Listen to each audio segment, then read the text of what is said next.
Jangan pernah beli fragrance oil kalau lo mau bikin parfum yang berkualitas. Di video ini, gue mau bahas topik yang penting dan sering banget bikin banyak orang nyasar di awal belajar bikin parfum. Fragrance oil, atau biasa disebut FO. Buat lo yang baru belajar, gue paham banget kenapa FO ini terlihat menarik. Dulu gue juga sempat terjebak di situ. Itu adalah kesalahan fatal gue waktu belajar parfum.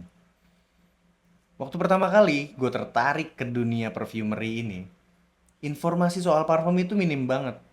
Hampir nggak ada sumber belajar yang jelas. Jadi waktu itu, gue lihat banyak orang jual fragrance oil dengan nama-nama yang menarik, seperti Ocean Blue atau Cherry Blossom. Gue langsung beli tuh.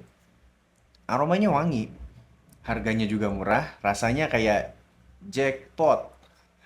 Akhirnya gue beli banyak banget fragrance oil. Dan gue mulai coba-coba bikin parfum sendiri. Tapi yang gak gue tahu saat itu, dan baru gue sadari setelah buang-buang waktu, tenaga, dan uang, adalah fragrance oil ini bukan bahan buat bikin parfum yang berkualitas. Semua hasil campuran gue waktu itu gatot alias gagal total. Aromanya nggak nyatu, terciumnya generik, nggak tahan lama di kulit, dan parahnya lagi, gue nggak tahu apa yang sebenarnya gue cium karena kandungannya nggak jelas. Semua FO yang gue beli akhirnya gak bisa dipakai sama sekali untuk membuat sebuah formula parfum yang berkualitas. Apa itu fragrance oil dan kenapa banyak yang tertarik? FO itu adalah campuran aroma sintetis yang umumnya diproduksi buat sabun, lilin, body butter, atau produk lifestyle lainnya. Bukan buat fine fragrance. Lo mungkin lihat FO dijual dengan nama-nama kayak baby powder, ocean breeze, atau apalah itu. Dengan harganya yang cuma 70 ribuan per 100 mili. FO itu akan terlihat menjadi solusi yang cepat dan murah buat bikin parfum. Tapi inilah jebakan yang sering banget bikin para pemula itu salah arah. Masalah utama FO ini, dia itu bukan buat fine fragrance. Beberapa alasan menurut gua kenapa FO ini nggak cocok buat parfum artisan atau yang mau serius. Yang pertama adalah formulanya nggak transparan. Lo nggak tahu isinya apa, jadi nggak bisa lo kembangin. Lalu, komposisi kimianya nggak stabil buat pencampuran yang presisi. Kemudian, sering mengandung filler oil murah yang bikin hasilnya agak greasy, berat, atau lengket. Kemudian yang paling penting, itu nggak diformulasikan buat kulit. Kadang malah bisa bikin iritasi kalau dipakai berlebihan. Aromanya juga terkesan generik, murah, dan susah banget menyatu dalam formula yang kompleks. FO itu bukan diciptain sama perfumer, tapi sama pabrikan aroma buat produk massal dan kebutuhan industri rumah tangga. Nah, FO ini sering digunakan pada workshop-workshop parfum ala-ala Korea yang sedang hits belakangan ini. Itu seru, tapi bukan belajar perfumery yang sebenarnya. Sekarang banyak banget workshop bertema Korean perfume. Biasanya itu pakai FO-FO dengan nama-nama yang manis dan kemasannya yang estetik.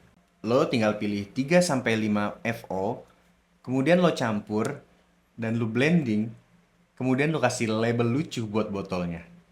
Tapi ini emang seru banget. Tapi sayangnya, workshop ini tuh hanya menjual activity, bukan belajar parfum yang sesungguhnya. Di situ lo nggak belajar soal struktur parfum, lo nggak belajar mengenali raw material asli, lo cuma akan numpuk aroma-aroma instan, bukan bikin parfum dari nol. Lo juga nggak akan bisa recreate atau kembangin aroma itu, karena lo nggak tahu isinya. Jadi, kalau tujuannya cuma buat have fun bareng temen-temen, itu sah-sah aja sih mengikuti workshop itu. Tapi kalau serius mau jadi perfumer, atau lo mau bikin brand parfum sendiri, itu bukan jalannya. Solusinya mulai dari base profesional atau raw material. Kalau lo belum siap bikin accord sendiri, lo bisa mulai dari base profesional dari perusahaan-perusahaan kayak Givaudan, Semris, Firmenich, EFF, dan lain-lain. Atau lo mulai belajar mengenali raw material satu persatu. Karena dengan begitu, lo bakal lebih paham struktur parfum, lo bisa bikin formula yang bisa direvisi dan dikembangkan, kemudian lo punya kontrol penuh atas kualitas aromanya, dan yang terakhir, lo bisa bikin parfum yang bener-bener milik lo dari nol, bukan campuran aroma instan. Apa yang di video ini gua share, ini adalah murni pengalaman gua. Pengalaman yang menyakitkan dan juga bikin rugi. Gue banyak ngabisin uang buat beli fragrance oil, berharap bisa bikin parfum artisan yang bisa dinikmati. Tapi kenyataannya, gue buang-buang waktu buat sesuatu yang gak bisa gue pakai dalam dunia perfumery yang sesungguhnya. Intinya, kalau lo nggak mau ngulang kesalahan yang sama, gue saranin hindari membeli fragrance oil kalau lo emang mau serius membuat parfum. Mending lo mulai dari raw material sedikit demi sedikit. Belajar mengenali karakternya satu persatu, dan pelan-pelan membangun fondasi perfumery lo dari dasar. Kalau lo mau belajar dari pengalaman gua dan mulai bangun parfum lo dengan cara yang benar, gue siap bantu melalui channel ini. Oke, cukup untuk video kali ini. Kalau ada pertanyaan, boleh tulis aja di kolom komentar. Jangan lupa di subscribe, like, komen, dan di share ke temen lo. Semoga bermanfaat.